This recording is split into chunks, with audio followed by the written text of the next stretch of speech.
Ayan mga ka-farmers, good morning. Andito tayo ngayon sa papayahan natin na bago. Yung tinanim ko nung pagkatapos na ng bagyong Pipito. Malalaki na rin mga farmers, bisitahin natin. Ayan mga farmers oh. Dito tayo ngayon sa papayahan nating bago.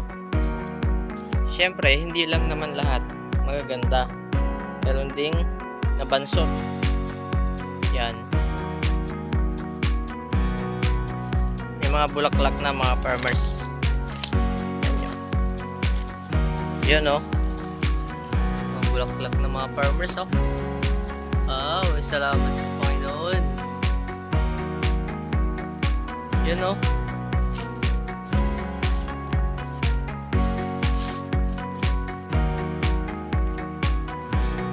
Yan. Malalaki na mga farmers. Pero ito mga farmers, oh, mabansot sila. Maliliit pa lang pero namumunga na sila. Yan mga farmers, tignan nyo. Wow, ito yung pinakamalaki dito. Oh, diba? Meron na siyang mga bunga. Oh, diba? Mga bunga na sila mga farmers.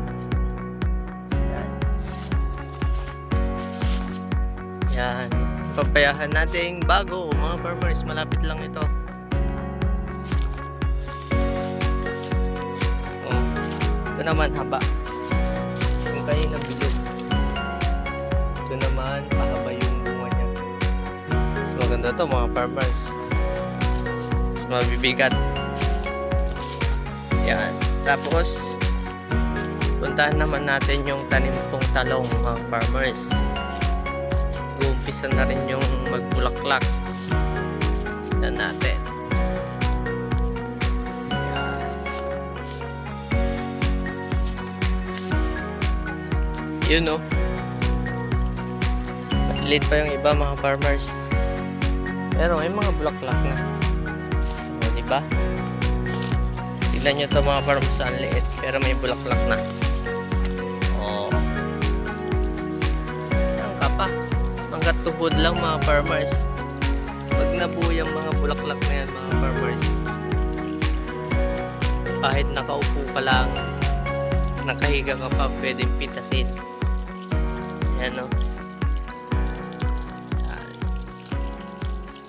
Ito naman pala yung tubig natin dito mga farmers. Yun o. Spray water mga farmers o. Anli. Yan. At ito naman yung talungan natin mga farmers.